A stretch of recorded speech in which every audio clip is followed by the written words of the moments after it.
wabarakatuh. Terima kasih sudah hadir dalam pertemuan hari ini.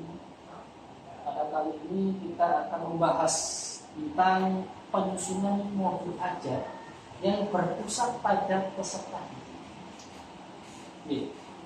Tahap pertama adalah refleksi awal. Mungkin memahami kelas dan kebutuhan belajar siswa. Bagaimana pendapat Bapak tentang kondisi pembelajaran di kelas saat ini? Terima kasih Bapak Kepala Sekolah.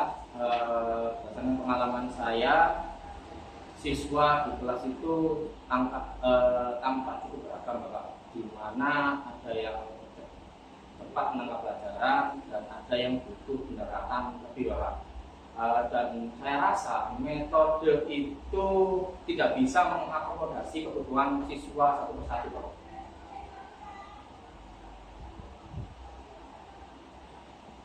Oke, saya juga setuju dengan pendapat Bapak Joko. Yang saya alami di kelas itu, motivasi belajar siswa itu perlu juga diperhatikan. Melihat beberapa yang saya amati, siswa yang kurang antusias dalam pembelajaran, terutama ya pembelajaran yang sulit. Saya kira pendekatan pembelajaran yang lebih melibatkan mereka atau student center bisa kita membantu mereka dalam pembelajaran. Luar biasa sekali untuk pertemuan pada kali ini. Mungkin kita akan lanjutkan lagi di pertemuan berikutnya dalam sesi perencanaan. Terima kasih atas kedatangannya Bapak-bapak. See you next time. Assalamualaikum warahmatullahi wabarakatuh. Waalaikumsalam warahmatullahi wabarakatuh. Tidak.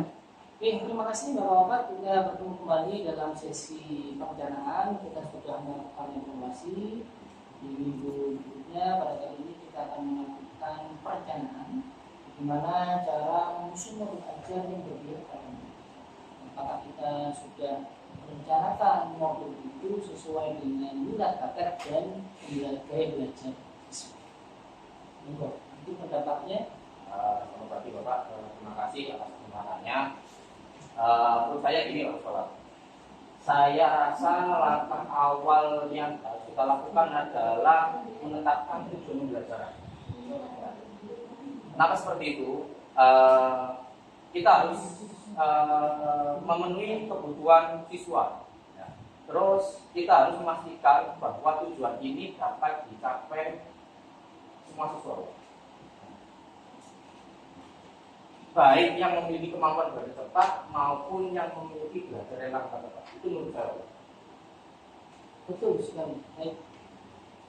Saya rasa untuk memulai identifikasi CP dan TP sesuai dengan kemampuan siswa itu sangat tepat sekali, mengingat kita sudah melakukan asesmen diagnostik kemarin.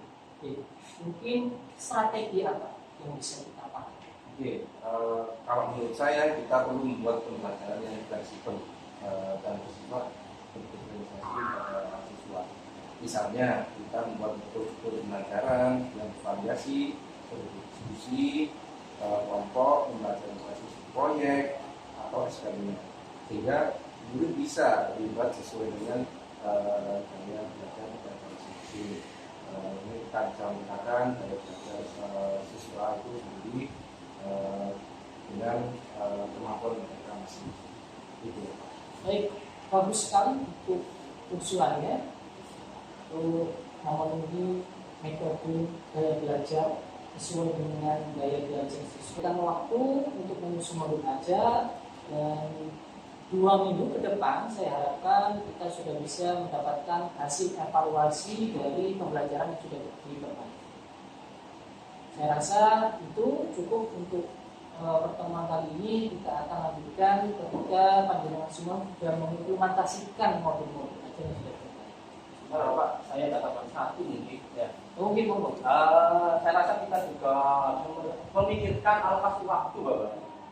Alokasi waktu, terus memikirkan waktu pelaksanaannya yang tepat agar setiap komponen modul ajar ini bisa lebih efektif, Bapak. Betul sekali Bapak Joko. Terima kasih atas sarannya.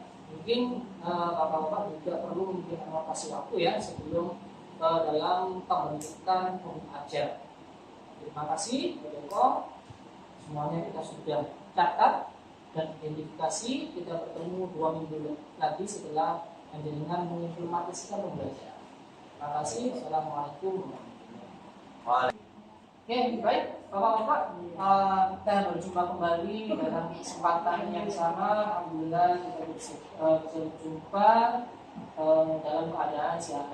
Ya, bagaimana Bapak-Bapak, masih semangat ya?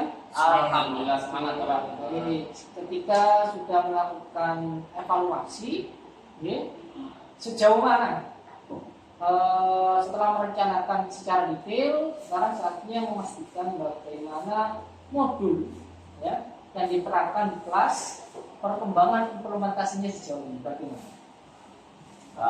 Sejauh ini saya sudah menerapkan metode pembelajaran yang beragam Bapak, sesuai dengan rencana. Pertama itu, saya mencoba menggunakan pembelajaran berbasis proyek Bapak. Ya. PJBL ya? Sejauh ini saya sudah menerapkan metode pembelajaran yang beragam Bapak, sesuai dengan rencana. Saya mencoba menggunakan pembelajaran berbasis proyek Bapak di beberapa kelas. Dan respon murid alhamdulillah itu positif Bapak.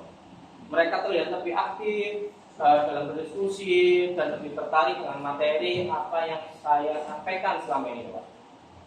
Baik, menarik sekali Bapak Joko dengan menggunakan metode PJBL. Lantas adakah hal-hal yang perlu disesuaikan? Ini Bapak, salah satunya yang saya temui itulah saya ya, kadang waktu itu terasa kurang Bapak untuk melakukan beberapa proyek karena memerlukan lebih banyak bimbingan di awal Bapak. Saya harus menyesuaikan langkah-langkah agar tetap bisa menyelesaikan proyek ini dengan tepat waktu supaya tidak kehilangan esensi belajarnya Bapak. Itu Bapak menurut saya. Baik, permasalahannya berarti alokasi waktu ya. Memang untuk PJB kali ini kekurangannya lamban ketika starting di awal. Mungkin akan kita evaluasi lagi nanti ya bagaimana murid yang kurang tangkap atau kurang maksimal untuk memulai PJB ini. Menggunakan beberapa video interaktif dan simulasi online yang saya dapatkan, saya dari kelas itu, dan ini sangat membantu, terutama pembelajaran saya fotografi. Namun ada beberapa murid yang kurang familiar dengan teknologi. Jadi saya meminta kalau ada mengalokasikan waktu tambahan untuk memastikan mereka bisa menjadi pembelajaran. Baik, menarik sekali untuk tambahan waktu ya. Memang ketika kita membicarakan teknologi, apalagi sekolah kita yang berbasis pondok pesantren, ada beberapa siswa yang mungkin tidak mengetahui tentang teknologi. Baik, mungkin kita bisa alokasikan lagi untuk tambahan. Oke, saya rasa kita perlu menjaga konsistensi rencana dan komunikasi yang kita di awal. Kadang dalam pelaksanaan guru juga perlu menyesuaikan situasi dengan kelas. Itu tidak masalah bagi kita, tapi harus juga sesuai dengan prinsip-prinsip pembelajaran yang diusahakan. Oke, baik, terima kasih Bapak-Bapak hebat. Saya rasa umpan balik ini yang kita laksanakan, refleksi yang sudah kita lakukan, dan perbaikan-perbaikan di dalam modul ajar yang kita lakukan semoga mendapat sambutan baik dari siswa kita sehingga pembelajaran yang kita laksanakan menjadi lebih baik. Terima kasih Bapak-Bapak hebat. Saya rasa cukup untuk pertemuan kali ini. Mungkin di pertemuan berikutnya kita akan membahas lebih detail mana yang perlu, yang sudah berjalan baik dan belum berjalan baik. Terima kasih.